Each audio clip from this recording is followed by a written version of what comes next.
Welcome to this online course Development Economics 2.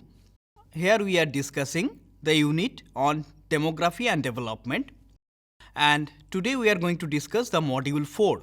So here we are starting with a quote about golden age, which is talking about an age of prosperity, peace, and where people used to live a long life. So are we going towards a golden age or so? So let us discuss. Let us find out that. So what we learned in this lecture, we are going to do a very quick recap about what we have learned so far. We are going to talk about different dependency ratios, challenges, opportunities, policies using a diagram, and debate on population growth. Now, a quick recap. So, a very quick recap would tell us that in the module 1, we have introduced the concepts of demography and we have discussed the definitions about development. We tried to connect development and demography. We also discussed in the module 1 basic definitions such as birth rate, death rate, total fertility rate, etc. In the module 2, we discussed the concept, the basic concept. We continued with basic concepts of demography and we also discussed the issues of age structure, right? We provided country comparison, etc.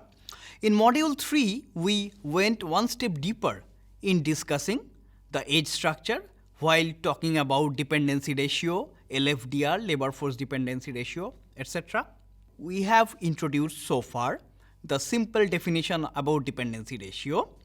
And also in the last lecture, we have talked about a deeper issue about dependency ratio, which is LFDR, right? Labor force dependency ratio. Now, think of other definitions. Can you think of other definitions about dependency ratio?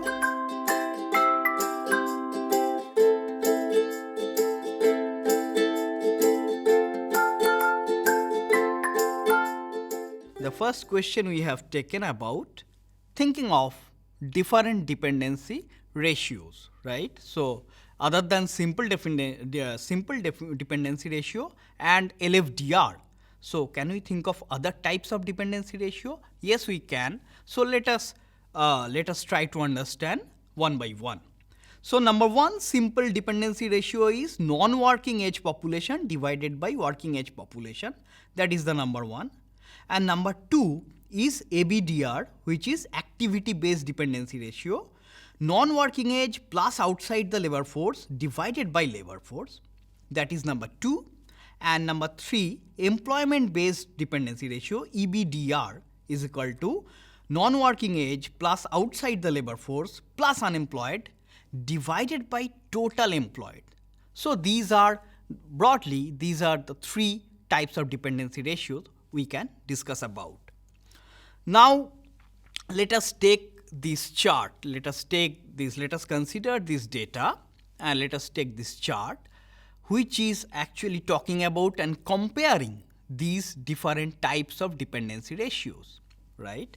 So, in this diagram, in this chart, we can talk about the year 2000, 2010, 2020, 2024 and 2030. So, we are using past data, the present situation and the future projection. Now, if you focus, let us focus on 2020 and we are taking 3 groups of countries, developing countries, emerging countries and developed countries, right? So, here the key idea is the following, that in all these countries, if you focus at these different values of dependency ratio, we can understand that in the richer countries or in the developed countries, the simple dependency ratio might not give us a clear picture. Rather, if we consider ABDR or the EBDR, these dependency ratios, these advanced dependency ratios are going to give us much clearer picture, especially about the developed countries. Now, why these differences happening in regarding dependency in developing and developed countries. Why this is so? Why this is important? And what are the policy prescriptions can be thought of to correct the measure of dependency in these countries? We are going to discuss that now. So, to discuss this multi-dimensional idea of dependency, let us consider this very important diagram, which can be termed as challenge opportunity diagram. We are considering this diagram, and this diagram is capturing this multi-dimensional issue of dependency. So let us try to understand this diagram. So in this diagram, each of the 4 quadrants, a term is written in the middle of the circle. So that is the key issue here, right? So in this challenge opportunity diagram, the left side is summarizing the challenges, right? And the right side is summarizing the opportunities, right? So as the number of elderly people are rising in the population, keeping in mind this evolution of age structure, we have to approach this diagram, right? And this also, let me point out that the scenario that is captured by this diagram, it is already happening for many countries in the world, and it is going to happen for other countries in near future. So let us focus. So if we focus on the quadrant A and quadrant C, the challenge part. What is the challenge part? For many countries, the challenges are lower fertility rate. Already in many countries, lower fertility rate has been achieved. And another challenge is fiscal pressure, rising fiscal pressure, right? So now we are going to discuss the multidimensional issue of dependency with this diagram. So first of all, let us focus on the issue of lower fertility. This diagram is not only talking about not only raising the issue of lower fertility or fiscal pressure, it is also talking about the possible policy prescription, right? So as regarding the lower fertility rate, we can observe that there will be a policy challenge emanating or that can happen in the labor market. So labor market reforms is necessary, keeping in mind the problem of lower fertility. Also, regarding the fiscal pressure, as the proportion of elderly people are rising in the population, so fiscal pressure, so to give support, to provide support to that population, fiscal pressure is also rising. And one consequence to that is the need for pension reforms, right? Also, now if we are going to talk about opportunities, what are the opportunities? One opportunity is people are living longer. Life expectancy is rising, people are living longer. Number 2, the second opportunity is productivity improvements. Productivity improvements are happening in many countries, right? So, as the people are living longer, as a result, one policy requirement is that a reform is necessary in healthcare system, right? Also, while talking about productivity improvements, as the lower number of people are enjoying support of higher proportion of technology, right? Suppose the L by K ratio is declining, so few people can enjoy the benefits of higher number of technology, machines, etc. Using that, productivity enhancement can happen. But there is a challenge. There is a policy challenge here. What is that policy challenge? That policy challenge is regarding educational reforms. So to keep up the productivity enhancement, people need to develop their skill lifelong, right?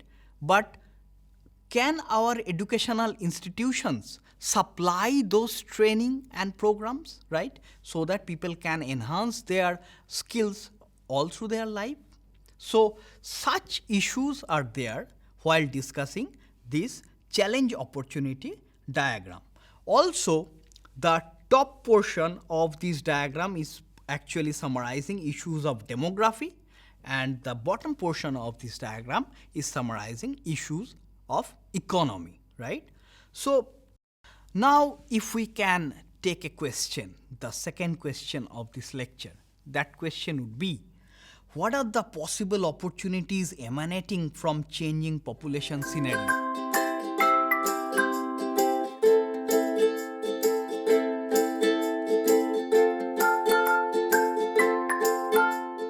So, policies for rebalancing demographic trends. What are the policy options we can think of in rebalancing demographic trends? Number one, for elderly population, more emphasis should be given to the preventive care, primary care, and more diagnostics rather than only providing hospital care. Providing preventive care, primary care, and more amount of diagnostics, such things are going to be very important for elderly population. Number two, for women, labor market policies that help women reconcile family and career goals could encourage a rebound in fertility rates toward replacement levels, right? So one key issue for women labor force participation is the double or triple burden on women, that on the one hand woman has to, or they have to take care of their household chores, etc., household work, and the very highly pressure of job, right? That also they have to take. And in the work from home, a third dimension is also attached to this issue, right? So a rebalancing is necessary in labor market so that women can provide time at workplace as well as at home, and that may improve the fertility rates towards betterment. Fertility rate has come down to a great extent in many countries, right? And these countries are actually now trying to move the fertility rate upward. They are trying to raise the fertility rate. So for that, the issue of woman issue, gender issue in the labor market is very crucial. Point number three, the labor. Encouraging lifelong learning, mobility, migration, both domestically and internationally, these things are important to maintain flexibility in labor market. Encouraging, subsidizing lifelong learning is very, very important in nowadays if we want to have a flexible labor market, right? Moving on with the policy discussion, policies to tackle economic challenges and opportunities, reforms are required to place pension systems, health care, and long-term care on fiscally sustainable paths. Many pension systems are there in the world. Some are inadequate and some are adequate but fiscally, financially unsustainable. So such a rebalancing is important, right? Number two, adjustments in labor and pension laws and improved incentives to keep investing in human capital. Human capital is nothing but investing in education and training of the workers, right? So the workers should be motivated and they should obtain subsidized learning, training, etc. throughout their life so that workers can be remained employable in the workforce, right? Next point, appropriate social safety nets could ensure the health care and long-term care at affordable rates. So another important thing is the issue of health care, which should remain affordable to the workers so that they can keep up themselves, so that they can sell their labor in the labor market, right? So now let me point out some areas of uncertainty. Some areas of uncertainty as the world is aging, right? As the world is moving towards more number of elderly people, some uncertainties are there. What are these uncertainties?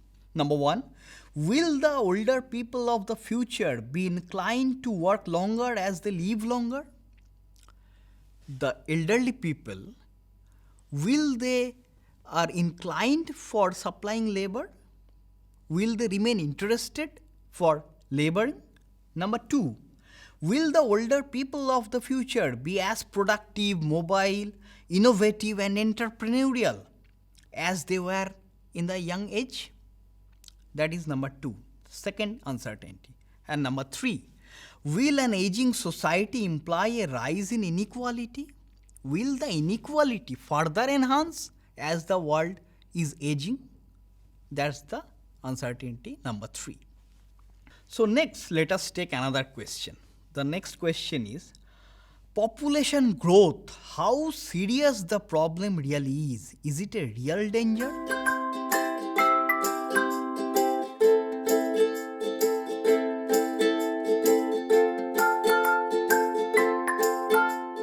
So the debate, so we are now going to discuss the debate on population growth. This is a very important debate, burning debate in today's context. As you can observe in this slide, I am actually sharing the pictures of 3 books. One is the essay by the book, an essay on the principle of population by Malthus. That's how the discussion on population actually started.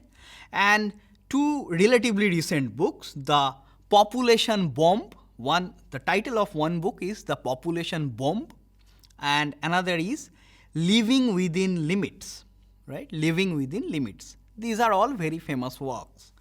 So from the title itself, population bomb, so population is compared with a bomb, right, which can set off. So you can understand how the issue has been portrayed, right? So there are 2 views. One is the alarmist view, and another is the moderate view. The alarmist view about population is nothing new. It is coming from Malthus, right? From the 18th century.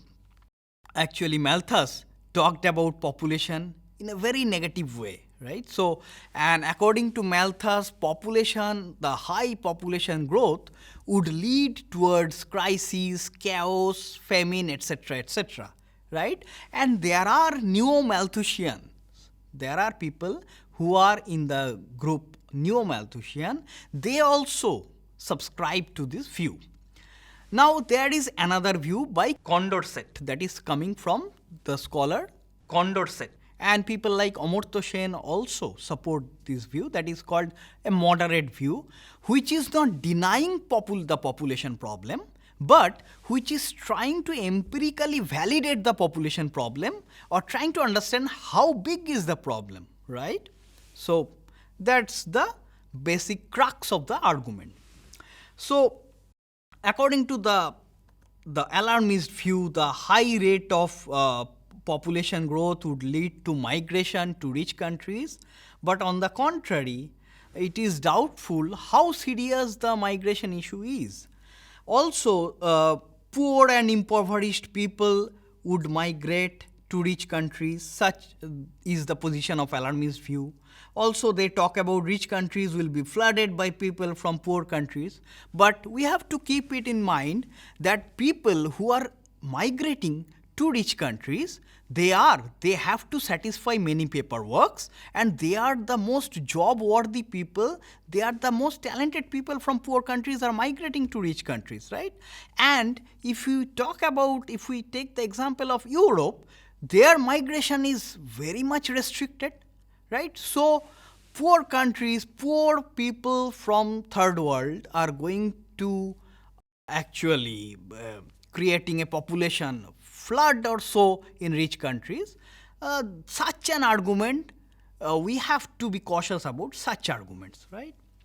A similar issue is the issue on Malthus-Condorcet debate, right? So according to Malthus actually was in favor of forceful or override view. So according to Malthus, forceful family planning or population control was necessary, right? And Condorcet actually favors a view of reasonable population control or voluntary family planning, right? So, according to Malthus, rising population is a fatal problem and would lead to a serious crisis. Also, Malthus is telling a change in the tendency of producing more people cannot be expected, right? And Condirect is arguing, on the other hand, through reasoned human action, emerging problems can be solved. Change is possible through education and public policy. That's what Condorcet is arguing. So, in continuation, we can point out that there are two approaches. One is the override approach or coercive approach towards population policy.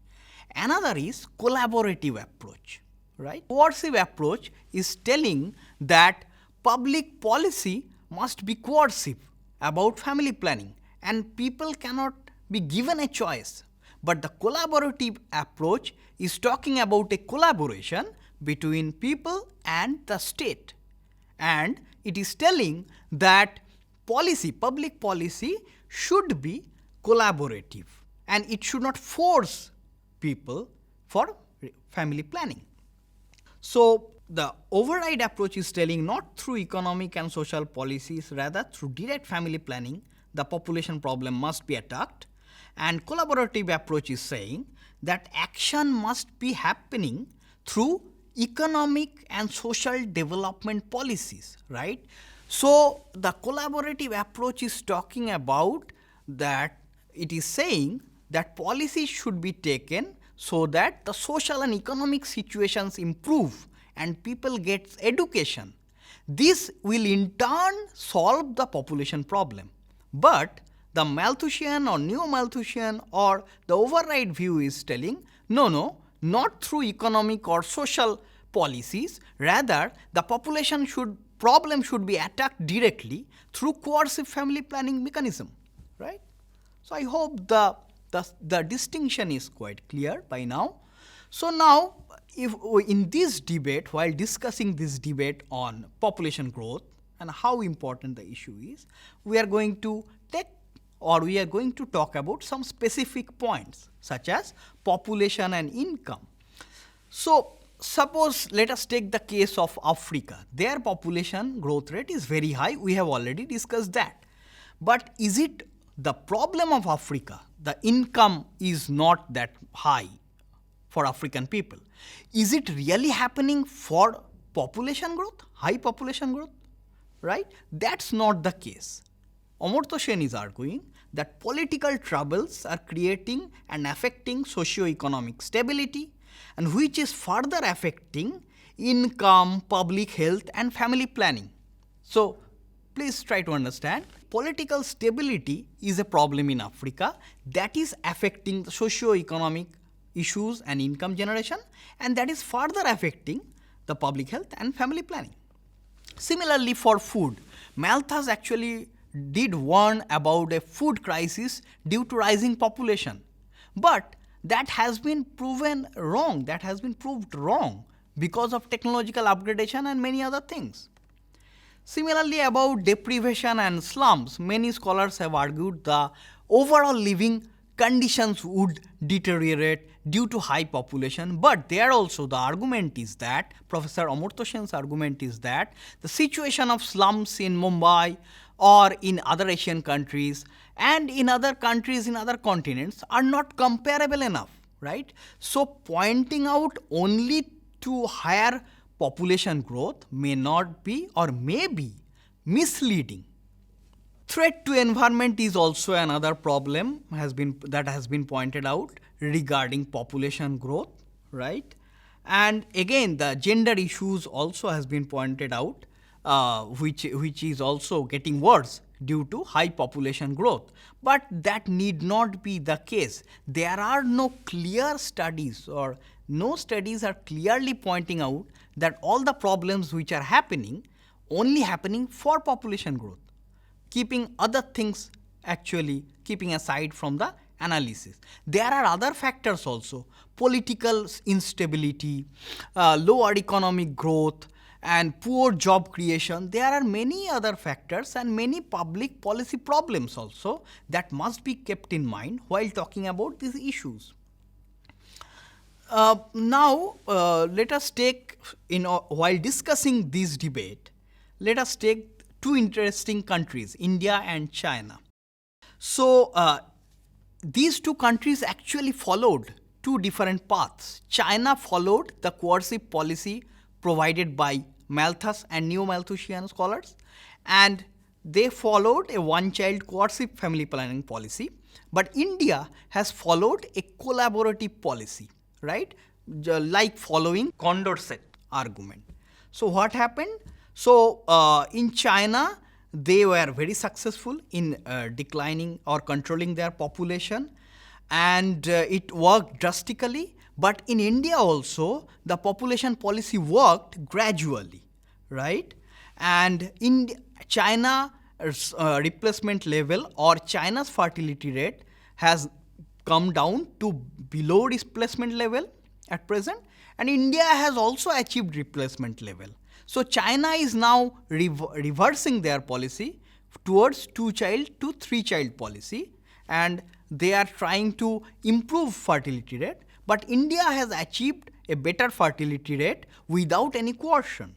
States like Kerala, India's state like Kerala, and some other South Indian states, they have actually provide evidence regarding the by improving education and other social policies, socio-economic policies, they have shown that better outcome can be generated in terms of population growth. Take-home points are different types of dependency ratios are important. Challenge opportunity diagram is summarizing the challenges, opportunities, and policy issues quite efficiently. And Malthus Condorcet debate should be pondered over while talking about population growth. And we can take case studies like for India and China, these countries. These are important regarding the debate on population growth. Thank you.